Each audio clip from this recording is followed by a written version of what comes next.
Hello and welcome back to my philosophical pessimism series. In the first episode we discussed philosophical pessimism, the definition, what contingent versus necessary suffering is and things like that. Second installment we discussed kind of a 10,000 foot view of antinatalism, what it means, the different camps, philanthropic versus misanthropic antinatalism, and ideas about argument from imposition, which is my particular perspective on, or my particular take on antinatalism. Now I just want to delve into more smaller topics or themes within antinatalism. So in this particular one, I want to focus on the idea of perspective. And what do I mean by perspective? Well, a lot of people who try to kind of argue against antinatalism say, well, if there's no child before the birth of the child, then there's no thing to consider in the first place because that thing doesn't exist in the first place. It's almost like the non-identity argument. There's nothing there to begin with to consider for whether it's going to suffer or not. And I just want to clean up this view and kind of counter it with some ideas and just kind of bring in some considerations altogether when it comes to perspective and antinatalism. So,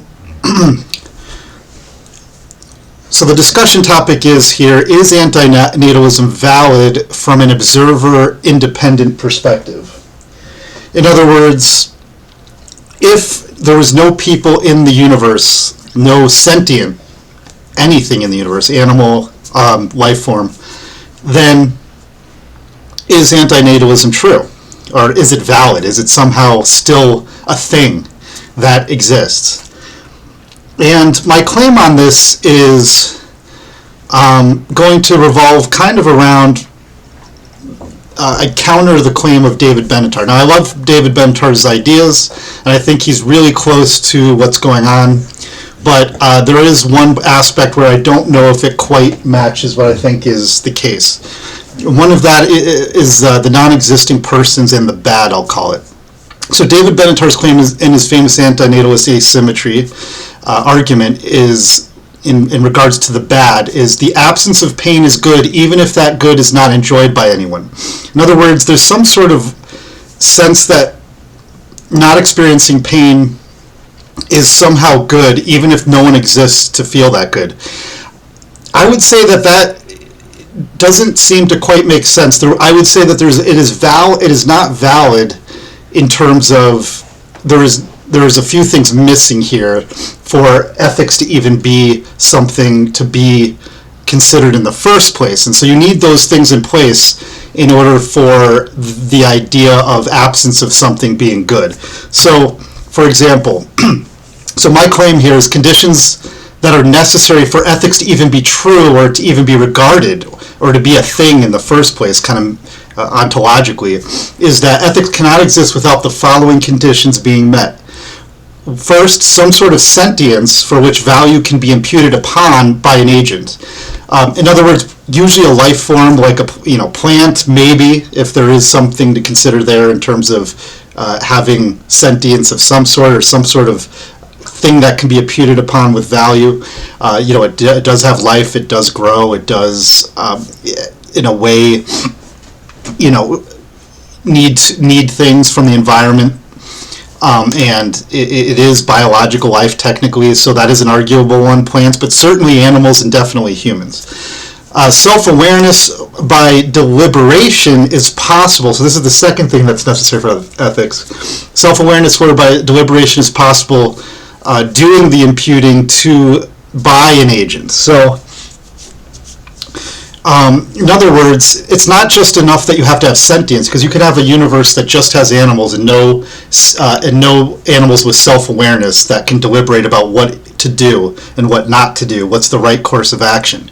And in that case, ethics is not really a thing. Value might be a thing because animals value food. Certainly they have preferences, but there's not really a deliberation for what course of action to take. So therefore, even sentience itself, in my opinion, does not really garner the conditions for ethics in the first place, where you need to have not only sentience, where something might have a decision that would be the subject of a deliberative act.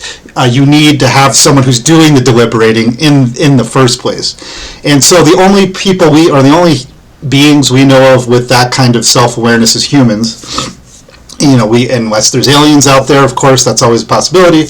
But right now we know that humans are the only ones that have this self-awareness. So there really has to be a self-aware being like humans and sentience for ethics to take place. So this really has a lot of consequences in terms of how ethics plays out. So in that regard, can there be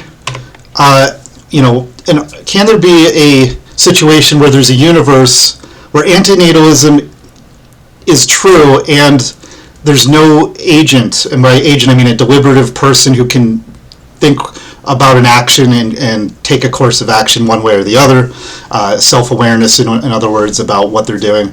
If there's no situation with that, is antinatalism a thing? And I think not. I think antinatalism would be invalid, not even be a thing on the books in the first place. It's like it's like a square circle, just something that cannot exist without these conditions, which is that you need to have some sort of self-aware agent that's doing the deliberating and a subject for which the deliberating is being imputed upon. And those things are not existing when there's absolutely no person in the universe to begin with. And so that really kind of brings up the idea, so in what way is antinatalism valid if that's invalid? Well, it's valid if there is a perspective in the world to begin with. So there has to be somebody for which a possibility for this outcome to take place. Now, let's say the outcome is that someone is born and therefore a violation is happening of some sort of causing unnecessary suffering or causing an imposition onto somebody unnecessarily. Well, that is a violation, that is a possibility that would take place from the perspective of the parent looking into the future. So you need to have somebody who's there, self-aware, looking into what a possible case can be, and that as long as that perspective of somebody who can see the future case is there, that then becomes the when antinatalism is valid. Can you have antinatalism when, let's say, evolution is taking place and therefore it's some sort of intrinsic thing about nature? I don't think so. In other words, even our ancestors, let's say 100,000 years ago, or maybe going back further to millions of years ago, none of them had necessarily, as far as we know, the ability to deliberate in that regard. Maybe now when we get closer to 100,000, maybe we are getting to species that can do that. It's more a gray area when it comes to the ancestors. But what is the case, at least, even if you do believe, maybe some sort of Australopithecus had some sense of this, or even, modern day apes have a sense of deliberation of what's right or wrong, maybe. Some people will look at studies of birds and even pets, animals, dogs, things like that.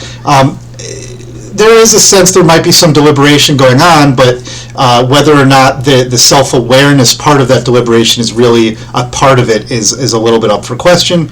But the case, whatever that case may be, the evolution itself is neutral, is not good or bad. It doesn't deliberate whether what it's doing, quote unquote, is good or bad. It is a mechanism, mechanistic forces generally. There could be values in terms of the fact that once you do have biology, there are preferences for life forms that take place that will then become part of the instinctual part of that organism to pursue a certain goal of some sort, whether it's food related or shelter or mating or whatever. But those things, even though there are values, are not something that is deliberate and self-aware, and therefore that itself is not really in the realm of antinatalism or ethics. So you have to have a self-aware, deliberative agent that is doing that, that is imputing something upon another agent, or at least a sentient being of some sort, a subject that is a sentient being of some sort, like an animal or a plant, or so that has to take place, and that's not taking place prior to humans, and it's not taking place if there's no humans. So that's kind of my this is the way I'm kind of framing that right now. Now, this is obviously debatable, and I'd love to hear other people's ideas, and if people think that this is not something that is correct, then I'd like to hear what your, if you have a different perspective on that. And so just going back to David Benatar's claim here, then, the absence of pain is good, even if that good is not enjoyed by anybody. That it then becomes, as you can see from how I'm kind of posing it, maybe not quite true. The absence of pain is good, but it still needs to have from the perspective of something. It can't be from the perspective of nowhere, or the perspective of no one, or sometimes people say the perspective of everywhere. When there's no self-aware sentient beings in the world, events are happening, but those events have either no value, or especially no ethical implications to them, because there is no self-awareness, and at the least, there's no sentience involved in those events. So that's kind of why this would, in my opinion, this particular part of the argument is questionable, but doesn't mean that antinatalism is therefore not true or anything like that. It is true and valid, but it has to be from a perspective.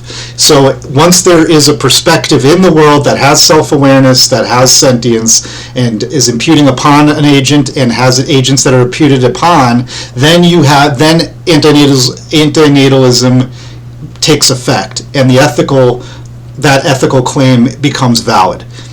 That is all I got for now. I'd love to hear people's responses. Thank you.